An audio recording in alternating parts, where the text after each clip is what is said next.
Well, hello. So let's continue our deep dive into the first third, and let's just get into it by starting with the first third.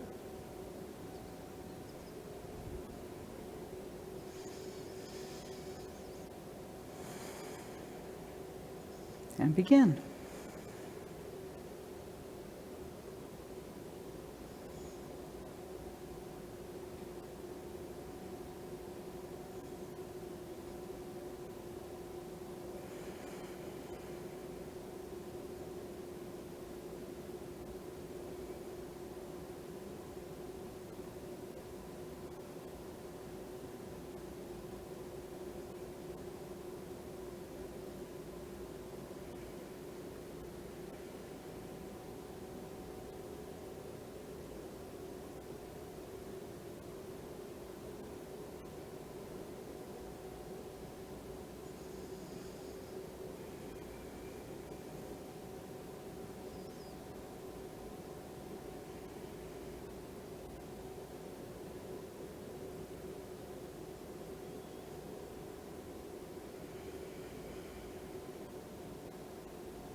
So we're up to lifting hands.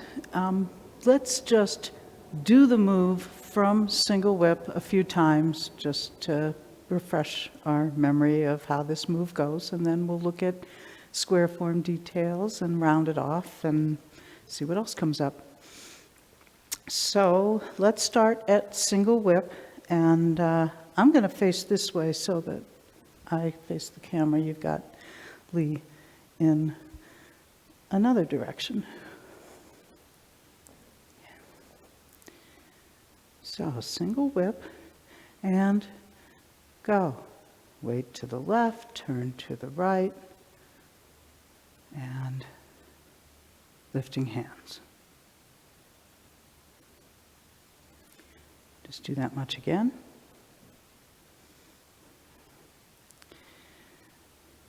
Shift, turn, let go of the hook. Final posture, 100%. Once more. Sitting into the left, opening the hook, turning to the right, hugging a big tree, arms come together, final posture. Rest your legs. So before I get into all the square form details, I want to do a little of the drills. The squatting drill. So the thing I want you to be paying attention to is the way that your legs keep your knees in alignment with your toes. This is really important in lifting hands. So feet wider than shoulder width, turned out, and as you squat, the thighs open out, the calves counterbalance that, and your knees track your toes. A whole lot of other things happen too, but that's what I want to focus on right now, because that's how we're going to save the knees going from single whip into lifting hands. So really get that feeling of how the thighs open out, keeping your knees out over your toes, not falling in. Notice how much is happening through your legs and how the hip joints are an integral part of keeping your knees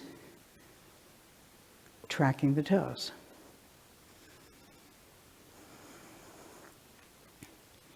Do this a couple more times.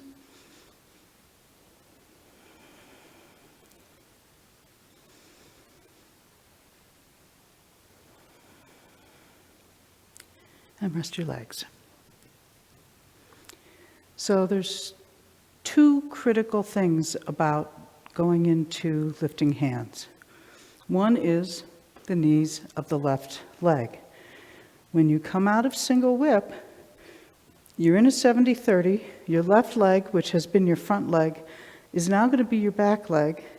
You need to turn on top of your left leg and turn toward the right without disturbing the knee. If your knee starts falling in, you're going to have knee pain, and we don't want knee pain.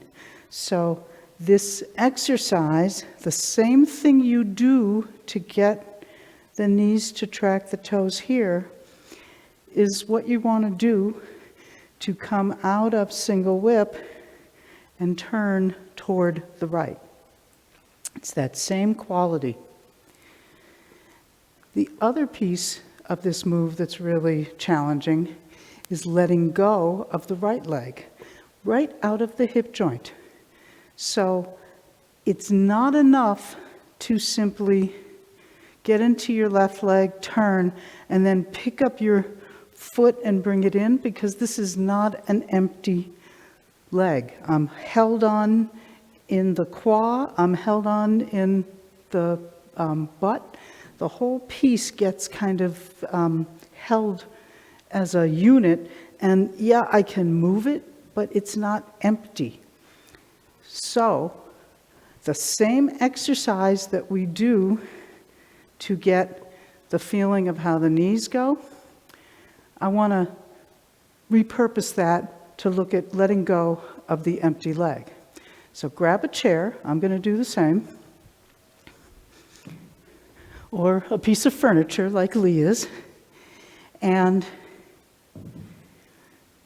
face it in the direction that, say, your single whip is, so that it's where aligned, you're facing it and your left foot is facing that way too. From there, put yourself into this shape for the squatting exercise. So now you're kind of in the corner relative to the chair. If you put your feet just like that and you take a look at it, that's pretty much where you would be in single whip. So just the only difference is that when we turn, then you turn on the ball rather than the heel, which is where we're starting this squat from. So it's a lot like the same shape. So you get yourself in that shape, and then sit to the left leg and hold on to the chair a little bit just for balance. And you can turn the back foot in like you're in a 70-30 and face the chair. Hold on to it lightly. And then as you sit fully into your left leg, let that exercise take over. You're sitting into your left leg, you're turning to the corner, and go ahead and let the right foot pivot on the ball like it would in the move. And now all the weight's in your left leg. You're using the chair to help you stand here. And let go. See what you can let go of in your quad, around the backside of your hip joint. Float the knee and let the foot come in slightly so that you still have this L shape in your feet. So come back to this place and do this a few times. 70-30, you're facing the chair. All the weight into your left leg. Turn to the corner. At that point, you can let the ball of the foot pivot, but keep this openness so that the knee and the toe are still in the same alignment, just like in the squats. You're facing the corner. Now, let go in the quad, let go around here, and let the knee float. As that happens, the foot can come in slightly, not a lot. It's not a big step. It's just a release. And go ahead and use your hand, your other hand, to kind of massage and help you let go there so that this leg is truly empty and your other knee has not been pulled in the direction of to the right so that you can save your knees. So this is a good way to get that sensation of truly freeing the leg right from the socket. This needs to let go. So let the quad release, the rear part of your hip drop. You can go ahead and see that it's loose and not all held up. And as you do that, it will come in a little bit, and that's about all you need. And you can just stand here a moment and feel that open stretch across the left quad that is required to keep your knee in alignment with your toes. You might also notice that the 3 points on the bottom of your foot are in contact. If your foot is rolling, that indicates that your knee will also lose contact with the correct angle. So you can work this on your own, but I just wanted to offer that as another little exercise for this. So let's just do that squat one more time now that we've looked at all this other stuff. And well, we'll do 3 repetitions of it, and then we'll get into the move. So really feeling a lot of freedom in those joints. Feeling the connection down at your bottom of your foot. I haven't talked about the feet much, but you know that the feet have a role in this exercise. Now really feel everything going in a good open direction. And now let's do the move again from single whip.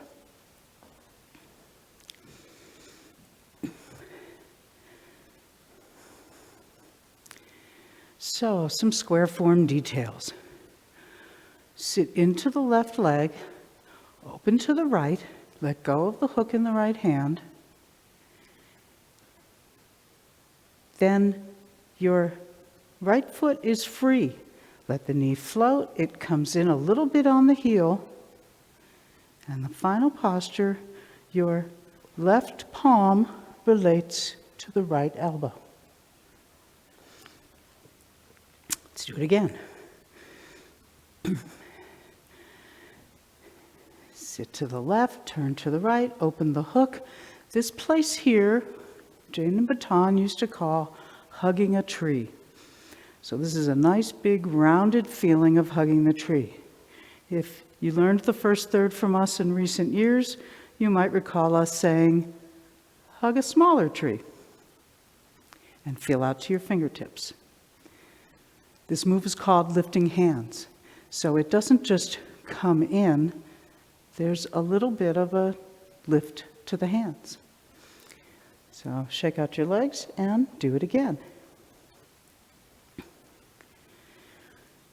So shift to the left, turn to the right, open the hook, hug a tree. There's a checkpoint for you. Keep your knee on the left leg over your toe. Right foot has pivoted on the ball. Hands come together, hug a smaller tree. Left palm relates to right elbow. Feel out to your fingertips. Once more.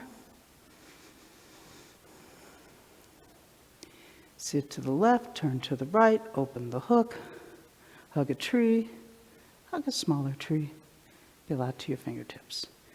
You're resting on the heel of your empty foot, but there's no weight, and your feet come to an L, not a T, as Ben Lowe would always tell us. So make sure that when your right foot comes in from being in a 70-30, it doesn't come in very far.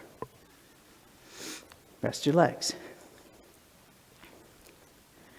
So the details are fairly straightforward. There's not a lot of fancy checkpoints. But getting there can have some life, even though the checkpoints are fairly limited. So let's look at how this moves. So from single whip, you're going to remember single whip ends on a release. So that means the next thing that happens is that there's a filling. So as you shift into your left leg, let that spiral up through the body play into your left hand as well as opening the right hook, so that that's part of what creates this nice big hugging the big tree feeling. So you've just come into single whip, and then there's a rebound. The rebound plays out, opens the arms, turns you to the corner, more or less. Then there's a gather. Gather, your two hands are coming close, your knee of your right leg is floating, and the foot comes in as the hands come into left palm relates to right elbow. So that's the second part of it. So you've just done a release. There's a rebound that plays out, spirals, opens your arms. You gather, everything starts coming in, and you feel out to the fingertips. That has a little bit of rebound from your release, and you aim it out into the fingertips. So let's do that whole piece. So you've just released, rebound, gather, feel out to your fingertips. Another rebound. Make sure when you finish, take a look at where your feet are. Make sure that your knee is still over the foot. This is a difficult position. We're at 90 degrees. Don't worry about where your dantian is. The attention is frontal, but I'm not trying to pull myself around to the front. I want to let the knee be the limitation on how far you turn so that you can really keep this leg stable and in alignment. So shake out your legs, and let's do it from push so that we get into single whip, we release into the final posture, and then keep going and feel the movement out of single whip. I'll probably just face the same direction. It's too confusing otherwise. So, push. And go. Release and come into your back leg, turn. Keep going.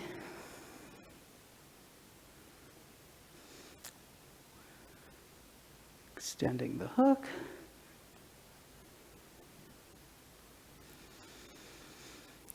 And there's a release to complete single whip. Let that lead you directly to lifting hands.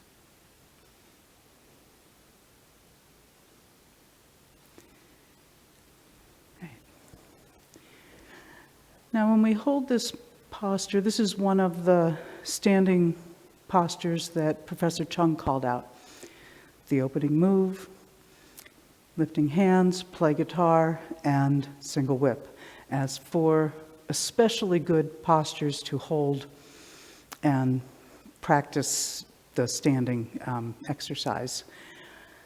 When we hold these that way, we tend to do it with the foot at an angle so that you're not standing there for a long period, putting your knee in jeopardy.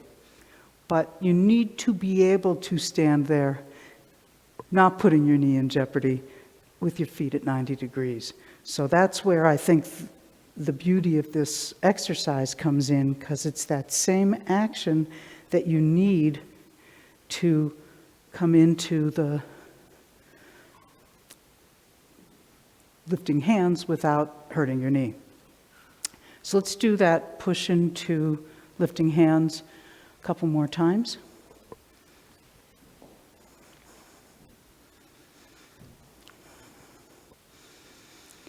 And go.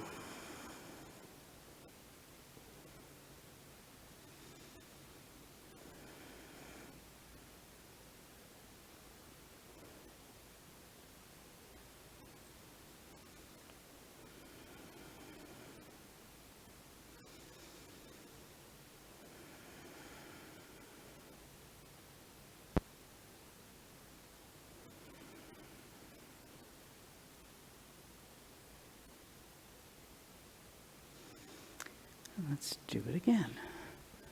Let's see, if I stand this way, then I'll face the camera at the end. Is that right? We'll do our different direction thing. Okay, and go.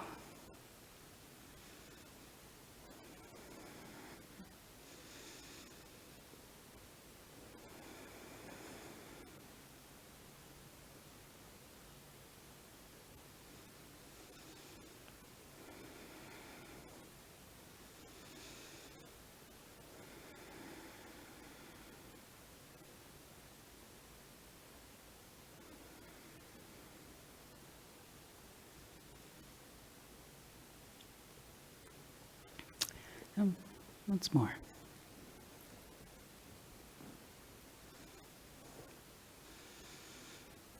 Begin.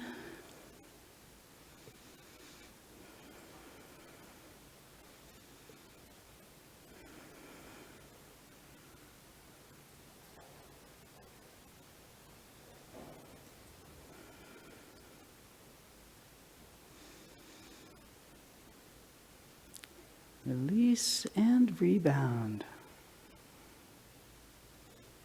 Gather and feel out to your fingertips. And stand here a moment. Check your hands. They're easy to see. You don't want to have the beautiful lady's hands broken. You do want the palm of the left hand to relate to the right elbow. Not in a angled way, in a shape that would allow an arm to come right in here between your two hands. So that's why they're close, but they're not super close. You want a little bit of space in there. And make sure that you're turning away from your leg, keeping the foot planted on the ground and making the rotation happen in the hip joint, and then letting go on the other side. The quad, the butt cheek, all of that. The knee is a little bit buoyant. You're not holding your foot up. You're just resting the foot on the heel.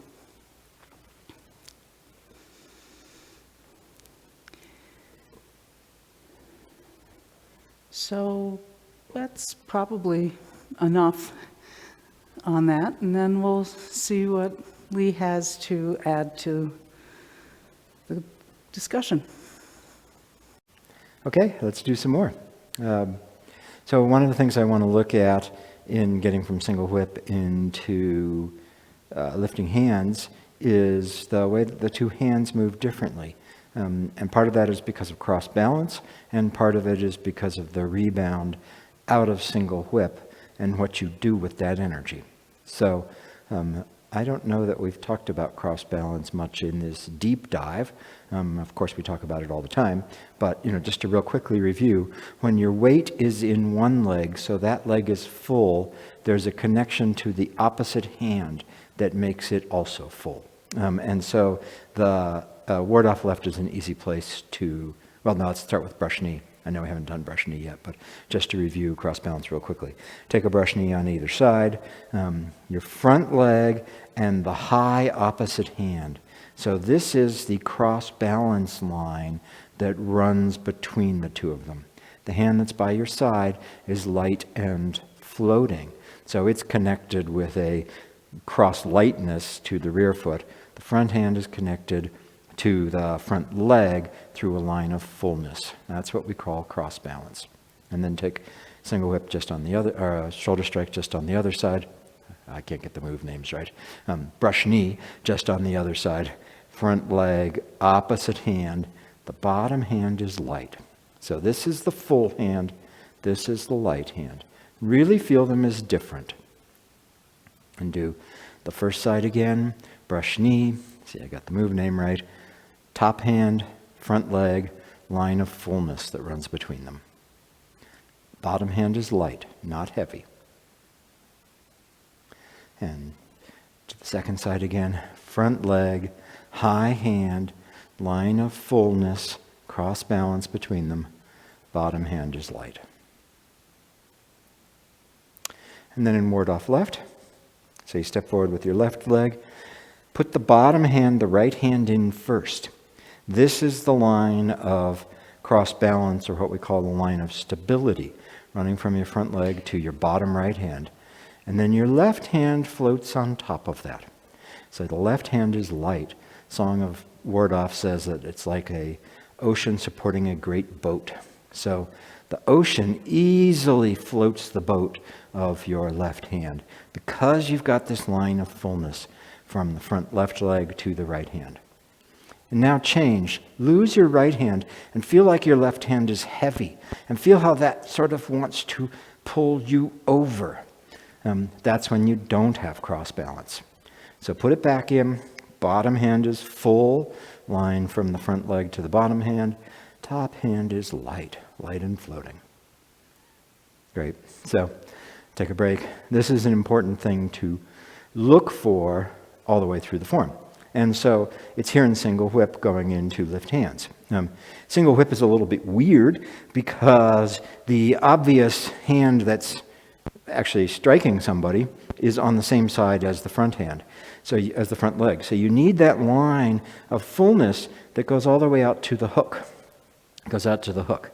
And then let me show this, and then we'll do it so you get the feeling. As I come into lifting hands, and the hook opens, I've got this line of stability from my front leg to my right hand, and that's what lets me move everything else around easily. If instead, when I do this, I feel like my left hand is full, it's going to carry me out of my route and knock me over. So when you go from single whip into lift hands, you really want to feel that line of stability, that cross balance from the front leg into the hook, and keep that even as you're going into lift hands. So do this with me a couple times, right, wrong, right, so that we get that feeling and we can, have that reliably. So in single whip, feel the line of fullness, cross balance from front leg to the hook hand. Left hand is light. Shift forward and open the hook. Feel the cross balance from your left leg to your right hand, and keep that feeling even as you move the empty foot and the empty hand. Do that again that way, feeling the cross balance. Front leg to hook. Left hand is light. Shift, open the hook, feel cross balance, front leg to right arm, and keep that feeling as you come into the final posture. Okay, now let's get it backwards. Let's do the double weighted thing where it's full on the left leg and the left hand, and then you try to go into lifting hands. So from single whip, now forget about your hook hand, let it just float there. Feel solidity from your front foot through to your left hand. Keep that as you turn and try to move. Okay, and now with cross balance. Front leg to hook, left hand light, turn, keep the feeling of fullness from front leg to right hand. Keep that feeling as you move the hand and the foot. Lifting hands. Take a break. This is a session that will fry your legs. And so we'll just acknowledge that. In between when we switched, which one of us was leading, I was kind of moaning to Beth about, oh, my legs. So, yeah, you will. So you want to have that feeling of substantiality, of fullness running from the left leg through to the right hand, and keep that as you go into lift hands. Now, what you'll notice when you do this, and you'll notice this if you look through the whole form, it's the empty hand that tends to move the most. So, for example, when we're going from ward off right into roll back and then into press, line of stability, cross balance from my rear foot to my right hand, my left hand is the one that does all of the stuff as it comes through there. Or the same thing going into brush knee. You turn back here, cross balance from the rear leg to the front hand. It's the swinging arm that does all of the motion. So if you go through and look through the form, you'll find that the hand that moves a lot is usually the empty hand. The stable, full hand doesn't move as much. And so that's true here too. When I come here, I hit bottom in my left foot, I rebound and open. My right hand doesn't move very much. And as I come into the lift hands, it's the left hand that's doing the bulk of the movement. They both move some, but the light left hand is the one that's more free moving. And if you get that wrong, it's going to pull you off balance. So let's do it again, twice more, and really feel that stability from the left leg to the right hook hand, even as the right hand opens. And then notice how little the right hand actually moves as it comes into the final posture, and how much the left hand is the one doing all the moving. Single whip, stable, cross balance between the left leg and the right hand, and go ahead, shifting and turning, stable, left hand to right hand, left foot to right hand, and now move. Right hand hardly moved at all. Once more. Single whip. Go ahead, feel that cross balance. Notice what moves. Great. So the thing about an empty leg is it can move. The thing about an empty hand is it's often the one that moves the most. The empty hand is also frequently the one that actually delivers the energy from the ground into your partner. Not always, and that's the thing about like brush knee, where this is the full hand, and so it makes it easier to actually deliver a push with it. But if you go through the form, you'll see that it's often the empty hand that would be connecting to the other person that's the one you express energy through. And so I acknowledge that there are teachers in schools that would say what I just said is complete heresy. And we asked Maggie about this one time and said, so do you always have to use the full hand to connect to the other person and push them? And she said, no. Of course, you use either hand. But it's a lot easier to do correctly first if you use the full hand. So work on using the cross-balanced hand to be the one that you would connect and deliver energy through, but then recognize that you need to develop that same skill in the other hand, and you need to do it in a way which doesn't confuse you and throw your balance off. So in single whip, right, I mean, I've watched people tie themselves in knots trying to make the hook be the active hand that you would be striking somebody through. And it is, right? You know, when I wind up and send the hook out, that's the hand I'm striking somebody with. Oh, look at that. That's not the cross-balanced hand. Here, as I'm shifting into this hand and doing the thrusting, sure, it's the full hand until the end here. And now this is, my left hand is clearly the hand that I'd be doing something to somebody with. And it's not the full hand. And so I've watched people tie themselves into knots trying to explain how somehow the hook is the... don't worry about that. That's crazy. And what they're doing there is confusing action with stability. Cross balance is about stability. And so in your single whip here, you need this connection, front leg to hook hand, to be stable, but you're going to use your left hand.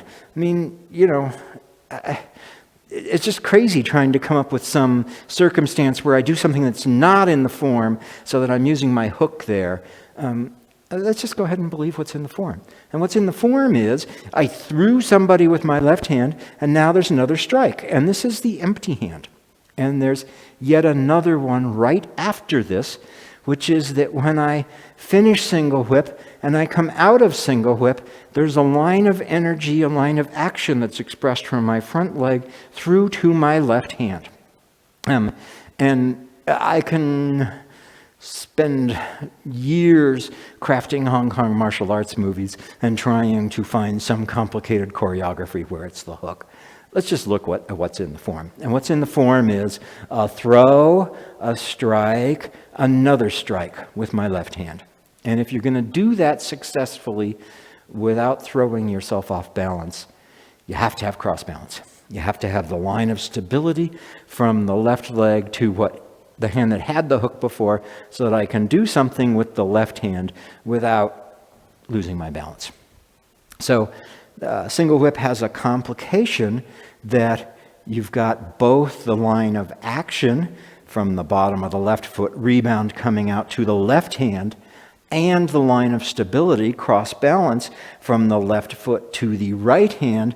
And so you've got to do both of those out of the same leg. So it gets complicated. And so, you know, if your head is spinning at this point, after you finish this video, go back to some of the earlier ones and work through what we were doing with using the ground, allowing the rebounds to come through you, till you find that in the more straightforward places, and then come back to single whip here and really study it there. But all this stuff is encoded in the form for us to find. So let's do it a couple more times. And as we do this, I want you to feel both the line of cross balance, the stability from front foot to hook hand, and the line of action as the rebound comes out of the left foot, send it out to the left hand. And feel like as you're doing that, you could actually be moving somebody. This isn't just a floating in the air, palm fronds waving in the park. Isn't this groovy? It's that too, but it's also a solid connection to the ground, solid way that you can use the energy and let it go through you, and it would be meaningful. It would do something. And beware of the tendency as you do this to solidify and make the left hand be the heavy hand. Keep the right hand as the hand that has the weight in it, so that the left hand is light as you go through there. So 3 more single whips into lift hands, paying attention to both cross balance and directing the rebound energy into the left palm. Single whip, cross balance, front foot to hook hand. Feel the ground, directed into the left hand. Right hand is stable, and now everything comes in. Left hand moved more. Once more, twice more. Ground, rebound, gather, rebound out to the fingertips. Again, single whip, cross balance, action, gather, feel the ground, out to the fingertips. Great, take a break. So now, Beth talked about this real briefly, and we're not going to get all martial artsy, but we are. And so part of the thing here is that she's striking at me. As she does this, I catch her. And I catch her with one hand on the inside of her wrist and the other hand on the outside of her elbow. And so that's what's going on here in this catching and then uprooting. So she punches at me, I catch her, and I uproot her. So when I do the final bit of lift hands, and you do that, you want to feel a projection from your rear foot all the way out through the captive arm of your partner as you're doing that. So that's the lifting. Now, the other thing I could do with this is more of a rollback, where when she punches to me, I connect and I deflect. Right? So we'll do that in slow-mo. So as I come up, I'm connected. Look where my left hand is. It's on the inside of her wrist, not the outside. And then my right hand comes up and I deflect her across. That's rollback, right? Rollback. And in rollback, the fingers of the left hand are close to the right elbow. There's no space in there. With rollback, she can't get in between my hands. For lifting hands and play guitar, I want to let her get in between, so I actually catch. And then I lift. And that lift has to be from my rear foot all the way through my body. If I do it just with my arms, then we're just in a struggle. So I have to ground in my rear foot, lift, and have that come through her. And when I do that, it's not with my arms. I'm not like muscling her. It's just ground through me and lifted.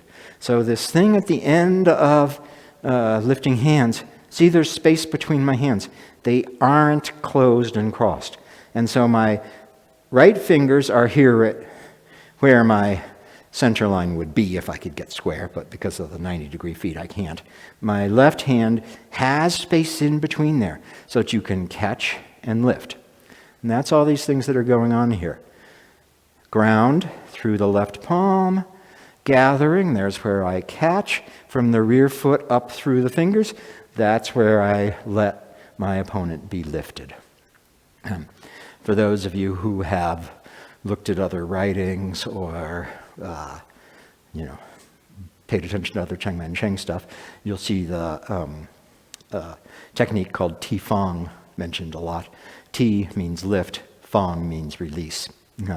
And so this is a piece of that. This move is called Ti Shou, lift hands.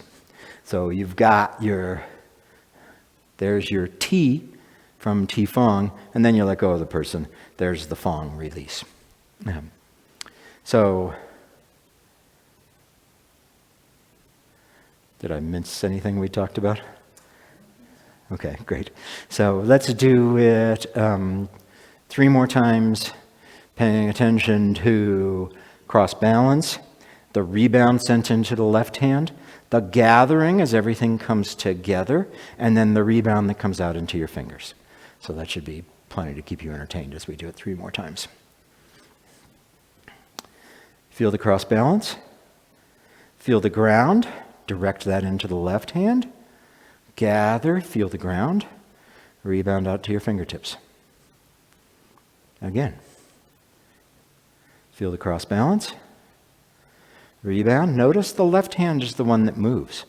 ground, rebound. And once more, single whip, ground, rebound, left hand moves, right hand is stable, gather, rebound, out to the fingertips. Okay. So, that's a bunch.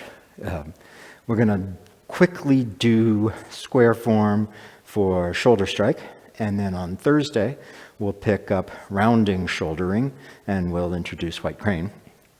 First, I want to do another exercise. And the reason we do these exercises is because they're simplified. They give you a chance to work on some basic skills without all the complexity of the form. And this one is one for stepping. And there's a number of different mechanisms we use for stepping. This one illustrates two of the important ones. So start out, since we've been doing all this work standing on our left leg, start out on your right leg and put your left leg out in front of you, about as far out as you can put it, so you really have to sit down.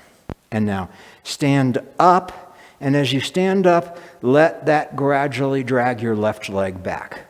And then just put your leg back out again, sit down, stand up, and as you stand up, feel like you take all of the space out of your left leg, and then keep standing up and let that drag the left leg back. Sit down again and put your left leg out and do it once more. Stand up. As you stand up, first you take all the space out of your left leg. You keep standing up, and that drags the foot back. Do it on the other side. Weight on the left, right leg out in front of you, far, so you have to sit down. Have the leg a little bit bent. Stand up until the heel comes off the ground and all the space is out of the leg, and keep standing up and let that gradually bring the leg back. Sit down, put the leg out. Stand up, space out of the right leg, keep standing up, pulls the right leg back. Once more, sit down, put the right leg out. Stand up, space out of the right leg, keep standing up, draws the right leg back. Take a break. This is only half of it. But I want this to be distinguished from actually pulling the leg back. So when I do this, I sit down. See, my leg is bent, right? Everything's loose. As I stand up, the first thing that happens is it takes all the slack out of the leg, and it pulls the heel off the ground. And then you keep standing up, and as I keep standing up, this leg just comes back without me moving it. It just gets pulled back, as opposed to me bringing the leg back. When I bring the leg back, I've activated all the muscles in the leg. I've made the leg move. And so this is one way to see how you move the leg without making it move. And that thing of taking the slack out of the leg first is really important, because if you don't do that, you will be moving the leg. So you have to get it to where you stand up, and now all the slack is out of that leg. You can see it's just about straight. My heel has come off the ground. The rest of my standing up will move the leg. So let's do it again 3 times each side, just so you really get that feeling. Standing on the right leg, put the left leg out in front of you. Put it a little further out in front of you, so you have to sit down. Let the leg be bent. Stand up, take the slack out of the leg. Keep standing up. Observe how that draws the leg back. Sit down, put the leg out. Slack, knee is bent. Stand up, slack is gone. Keep standing up, draws the leg back. Once more. Sit down, put the leg out. Slack, stand up, feel the slackness gone.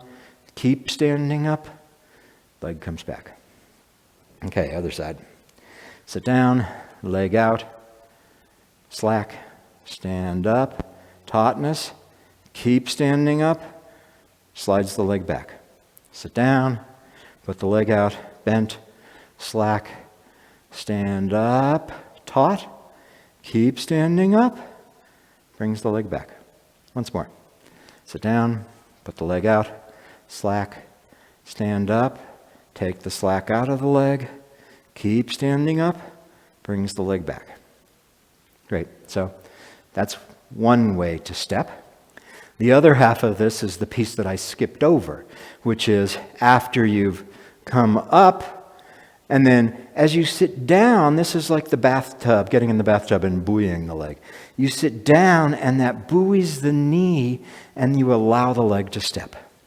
So again, just like coming back isn't bring the leg back, sitting down isn't, even though I did it this way in the first place, sitting down and then moving the leg. You want to sit down, the leg was, how the slack was out of it. As you sit down, let that go through the leg, buoying the knee, and allow the bathtub water to displace the foot as you do that. So there's no feeling of stepping. It's a drawing back through taking the slack out, sitting down, the knee buoys, and the leg just steps. So let's do this 3 times each side, and then you'll have to practice this more on your own. So standing on the right, put the left leg out in front of you, far enough you have to sit down. Stand up till the slack is gone. Keep standing up, draws the leg back. Sit down, feel how the leg bends, the knee buoys. As you keep sitting down, it displaces the foot. Stand up, take the slack out of it, draw it back. Sit down, knee buoys, keep sitting down, foot is displaced. Once more, standing up, slack is gone. Sit down, let the knee buoy, keep sitting down, foot is displaced and moves. Other side. Sit down, foot is away from you. Stand up, tautness in the leg. Keep standing up, let that bring the foot back. Sit down, bathtub water rises, knee buoys, foot is displaced. Stand up, tautness all the way. Release the tautness, leg is slack, knee buoys, foot steps. Once more, standing up, take the slack out. Sit down, hip, knee floats, foot is displaced. Great, take a break. So we'll revisit this next time because stepping into White Crane uses this, but I wanted to give you the exercise first so that you had a chance to practice it. And now next, let's look at square for shoulder strike. So we've just come from lifting hands. Turn your waist slightly, which rotates both the hands. So in lifting hands, my hands are vertical. As I turn, my hands rotate. So the right palm is faced down towards a corner. The left palm is faced up towards a corner. So the 2 hands go together. Then bring the hands back and bring the foot back. If you can, keep this foot off the ground. If you lose your balance, go ahead and touch it down, but make sure not to put any weight in it. And importantly, look at where your left elbow is. Yes, Beth is nicely illustrating. Her elbow is at her side here, not behind her side-to-side center line, not pulled back at all. There's a real tendency in this move to do this and to do the same thing with my leg. It's like a prancing pony getting set to go. And so don't do that. Watch for either of this, where I pull my back hand back and I pull my foot back. Don't do that. The hands just drop. There's a ball of air between the 2 palms, and the empty foot just comes back by her ankle. It doesn't go behind her at all. So I turn, my hands turn, the hands drop, the foot comes back. I've got a ball of air. My left elbow isn't pulled back. My right foot didn't go behind my ankle. I sit down and step. When you step, like an L, not a T, so that the heel would come back right to the left heel, not into my foot. My feet are at 90 degrees. I shift 70%, and I get to the final posture. The final posture, the left palm is down, the fingers are by my right elbow, and the right hand is in close here. So when we teach you this in first, third classes, we teach this like an elephant trunk swinging. So it's not coming up somewhere. And the other hand comes and supports it. Final posture, my waist will be to the corner. My nose is not exactly aligned with my belly button so that I can look forward. I'm not hitting somebody with my arm and looking over there. I'm actually going to look at them. My left fingers are right here by my right elbow, not outside, not inside, and the left forearm isn't drooped. It's either at horizontal or very slightly up. If you can relax your left upper arm, then you'll be able to have this hand coming up slightly.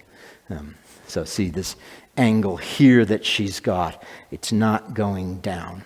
And this front hand isn't held out. It's not a big thing out there. So let's do that. Single whip up to shoulder strike, square twice, and then we'll do a couple of first thirds from the beginning up through shoulder strike. Single whip, square form, shift and turn, open the hook hand. Really release the right leg. Make sure your left knee didn't come with you. Bring everything in, feel out to the fingertips. Turn, the palms turn slightly. Drop the hands, bring back the foot.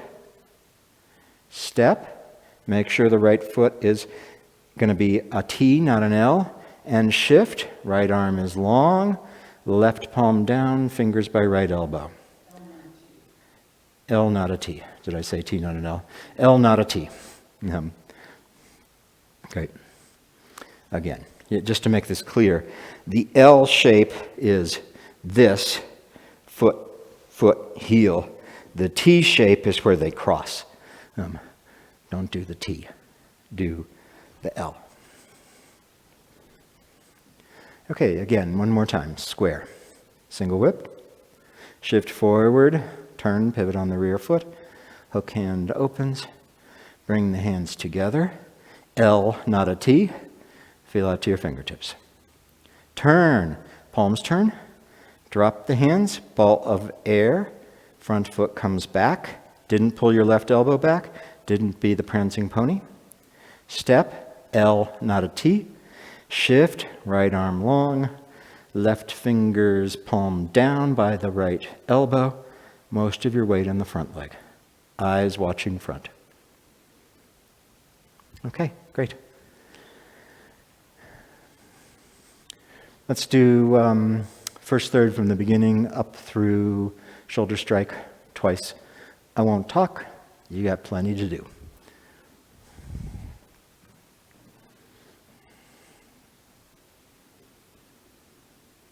Go ahead.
Again.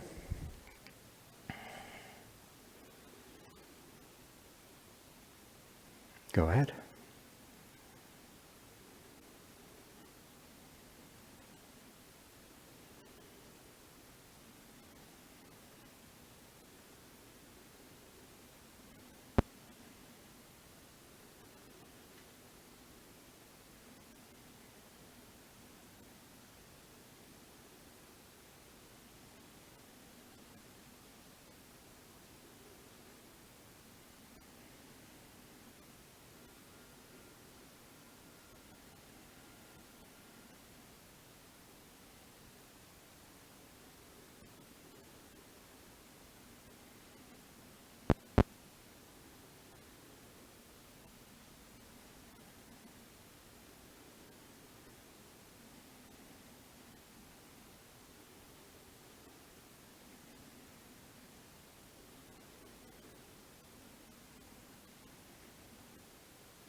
Coming into single whip, feel the ground in the left foot, rebound and cross balance, gather, out to the fingers, palms rotate, foot comes back, step, left palm down, fingers by right elbow long, right arm long.